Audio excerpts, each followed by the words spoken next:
सभी साथियों को 77वें गणतंत्र दिवस की बहुत बहुत शुभकामनाएं। जय भीम, जय संविधान, जय मान्यवर साहब, काशी राम जी।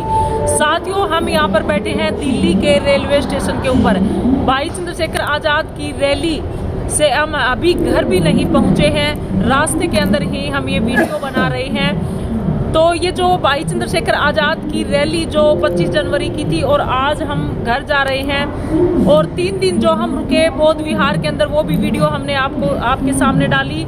तो आज का दिन है, ये बहुत ही महत्वपूर्ण दिन है। ये दिन 26 जनवरी 1950 को अपने महान संविधान को अपनाया गया, और केवल दस्तावेज नहीं बल्कि समानता, न्याय और स्वतंत्रता के आदर्शों पर आधारित हमारे लोकतंत्र की एक नींव है। भाई चंद्रशेखर आजाद ने इस बारे में बड़ी बात कही है, वो भी हम आपको बताएंगे। भाई चंद्रशेखर आजाद ने कहा है कि आप सभी को 77वें गणतंत्र दिवस की हार्दिक बधाई एवं मंगल कामनाएं। आगे भाई चंद्रशेखर आजाद कहते हैं कि आज का दिन हमें गर्व और कृतज्ञता का एहसास कराता है, जब हमने 26 जनवरी 1950 को अपने महान संविधान को अपनाया। यह केवल एक दस्तावेज नहीं है बल्कि समानता, न्याय और स्वतंत्रता के आदर्शों पर आधारित हमारे लोकतंत्र की नींव है। आगे भाई चंद्रशेखर आजाद कहते हैं कि परम पूज्य डॉक्टर बाबा साहब भीमराव अंबेडकर जी ने संविधान सभा में कहा था, 26 जनवरी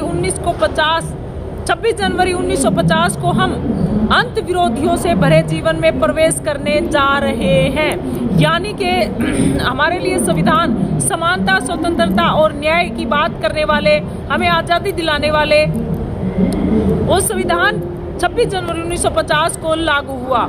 राजनीति में हमारे पास समानता होगी, लेकिन सामाजिक और आर्थिक जीवन असमानता से भरा होगा। भाई चंद्रशेखर आजाद ने ये ट्वीट के माध्यम से बताया है कि विश्व रत्न डॉक्टर बाबा साहब भीमराव अंबेडकर ने कहा कि राजनीति के अंदर उसके अंदर तो समानता होगी, यानी राजनीति के अंदर आपको वोट का अधिकार दिया गया है। वोट के अधिकार से आप राजनीति चुन सकते हैं, वोट के अधिकार से आप पीएम बन सकते हैं, सीएम बन सकते हैं, वोट के अधिकार से आप राज सत्ता को प्राप्त कर सकते हैं। लेकिन सामाजिक और आर्थिक जीवन असमानता से भरा होगा। वो किस लिए भरा होगा? क्योंकि इस देश के अंदर एक सबसे बड़ा जहर है, वो जातिवाद।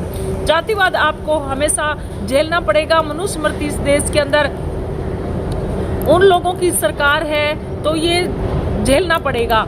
तो इस प्रकार से संविधान ही हमें इजाजत देता है, समानता, न्याय, बंधुत्व और स्वतंत्रता का अधिकार देता है। इस प्रकार से मनुस्मृति को हटाकर विश्व रत्न डॉक्टर बाबा साहब भीमराव अंबेडकर ने एक ऐसे ग्रंथ की नींव रखी, एक ऐसे संविधान की नींव रखी जो हमें आजादी का प्रतीक है।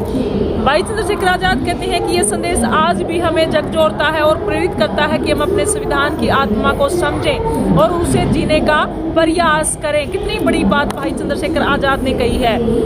भाई चंद्रशेखर आजाद ने कहा कि आइए जाति, धर्म, वर्ग और लिंग के भेदभाव को मिटाने का संकल्प ले। आज का दिन जो सबसे बड़ा दिन है, इस दिन हम जाति, धर्म, वर्ग और लिंग के भेदभाव को मिटाने का संकल्प लें। तो इस प्रकार से जाति के तौर पर जो भेदभाव किया जाता है, और वर्ग के तौर पर, यानी कि ये ऊंचा वर्ग का है, ये नीचा वर्ग का है, और महिलाओं के अंदर जो समानता का अधिकार न देना, पुरुषों के समान जो अधिकार न देना। विश्व रत्न डॉक्टर बाबा साहब भीमराव अम्बेडकर ने जो महिलाओं को भी सबसे ज्यादा आज़ादी दी थी। तो ये जो भेदभाव मनुस्मृति के अंदर जो बनाया गया, और आज की जो वर्तमान सरकारें मनुस्मृति को पूर्ण रूप से लागू करने के ऊपर तुली हुई है, इसलिए आज आप देख रहे हैं जातिवाद को कितना बढ़ावा दिया जा रहा है, धर्म को कितना बढ़ावा दिया जा रहा है, वो आप सभी देख रहे हैं। पाखंडवाद चरम सीमा के ऊपर होता जा रहा है। तो भाई चंद्रशेखर आजाद ने कहा है कि आइए जाति, धर्म, वर्ग और लिंग के भेदभाव को मिटाने का संकल्प ले।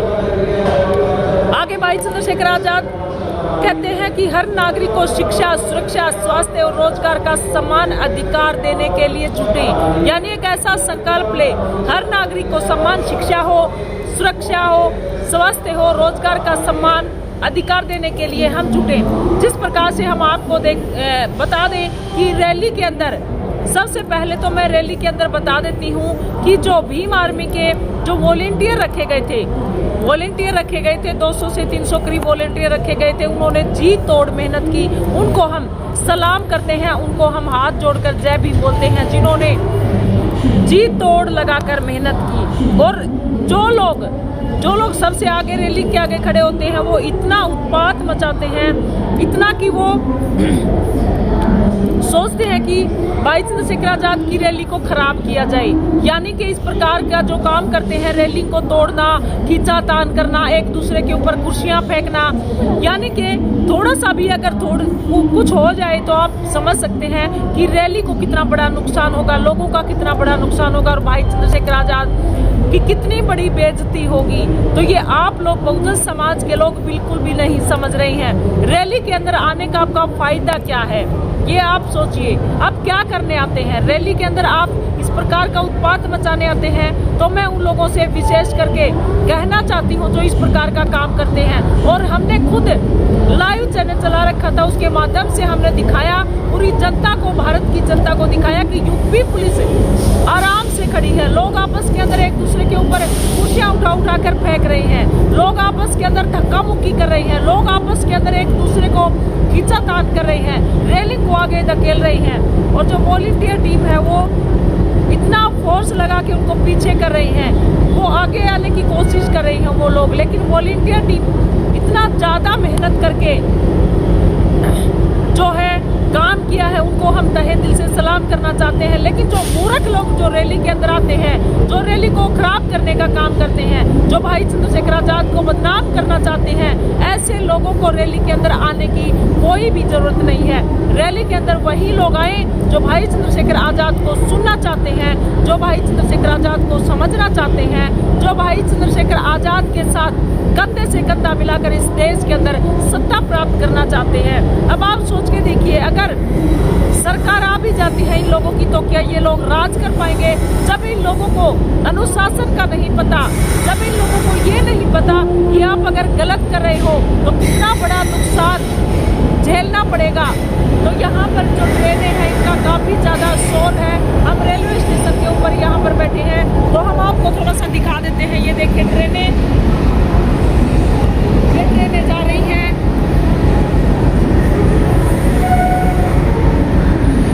तो अभी हम घर भी नहीं पहुंचे हैं, हमने वीडियो बनाना जरूरी समझा। तो आगे भाई चंद्रशेखर आजाद कहते हैं कि हर नागरिक को शिक्षा, सुरक्षा, स्वास्थ्य और रोजगार का समान अधिकार देने के लिए जुटे। यानी भाई चंद्रशेखर आजाद आपकी कितनी आवाजों को उठा रही हैं और आप क्या कर रही हैं? आप उनके साथ गलत करने का काम कर रही हैं। भाई चंद्रशेखर आजाद आपको आजादी दिलाने का काम कर रही हैं। तो हमने यूपी पुलिस का जो कारनामा देखा वो हमने पूरी जनता को दिखाया, लाइव के माध्यम से दिखाया, वीडियो के माध्यम से दिखाया। किसी भी आप मेरी वीडियो देखोगे, लाइव वाली वीडियो भी देखोगे, तो लोग इधर उधर कुर्सियां फेंक रहे हैं, एक दूसरे को धक्का मार रही है और यूपी पुलिस आराम से खड़ी है, उनको कोई लेना देना नहीं है। तो इस प्रकार से साथियों, आप सभी को पता है कि हम किस परिस्थिति के अंदर हैं और इस देश के अंदर जो हमारे लिए एक भाई चंद्रशेखर आजाद जो एक हमारे महापुरुषों के मिशन को आगे बढ़ाने के लिए जो आगे आए हैं, जहां पर विश्वरत्न डॉक्टर बाबा साहब भीमराव अम्बेडकर ने अपने आंसू बहाए थे, उस आगरा की धरती के ऊपर भाई चंद्रशेखर आजाद ने दहाड़ दहाड़ कर कहा और बाबा साहब विश्वरत्न डॉक्टर बाबा साहब भीमराव अम्बेडकर की बात भी कही कि विश्वरत्न डॉक्टर बाबा साहब भीमराव अम्बेडकर ने कहा कि मेरे जाने के बाद इस कारवां को कौन संभालेगा, ये सोचकर मैं बड़ा दुखी हूँ, कौन ऐसा युवा नेता आएगा। तो भाई चंद्रशेखर आजाद ने कहा कि हम आ गए हैं और हमारा साथ देकर इस देश के अंदर सत्ता को कायम करें। तो आपने भाई चंद्रशेखर आजाद का साथ देना है। आगे क्या कहते हैं भाई चंद्रशेखर आजाद? कहते हैं कि अपने कर्तव्यों का पालन करते हुए बंधुत्व और एकता का भाव अपनाएं। तो ये कितनी बड़ी बात, एक आसान से आसान तरीके में भाई चंद्रशेखर आजाद आपको समझाना चाहते हैं, लेकिन आप समझ नहीं रहे हैं। रैली के अंदर आपने क्या किया? जो आगे जो लोग शरारती तत्व जो बैठ जाते हैं, वो ऐसा गलत काम करने का काम करते हैं। थोड़ी सी भी अगर चूक हो जाती है रैली के अंदर तो बड़ा नुकसान की भरपाई इन लोगों को करनी पड़ेगी। आगे कहते हैं कि गणतंत्र दिवस पर आइए हम सभी मिलकर उस भारत का निर्माण करें जिसका सपना हमारे स्वतंत्रता सेनानी और संविधान निर्माताओं ने देखा था। एक ऐसा भारत जहां हर व्यक्ति समान रूप से स्वतंत्र और सशक्त हो। जय भीम, जय भारत, जय संविधान। तो भाई चंद्रशेखर आजाद आज़ाद को भी हम तहे दिल से धन्यवाद करना चाहते हैं। भाई चंद्रशेखर आज़ाद की रैली को ऐतिहासिक बनाने के लिए हम सभी साथियों का तहे दिल से धन्यवाद करना चाहते हैं और भाई चंद्रशेखर आज़ाद का भी हम धन्यवाद करना चाहते हैं। भारत की पूरी जनता को जय भी बोलना चाहते हैं और गणतंत्र दिवस की आप सभी साथियों को बहुत बहुत शुभकामनाएं। सभी को जय भी।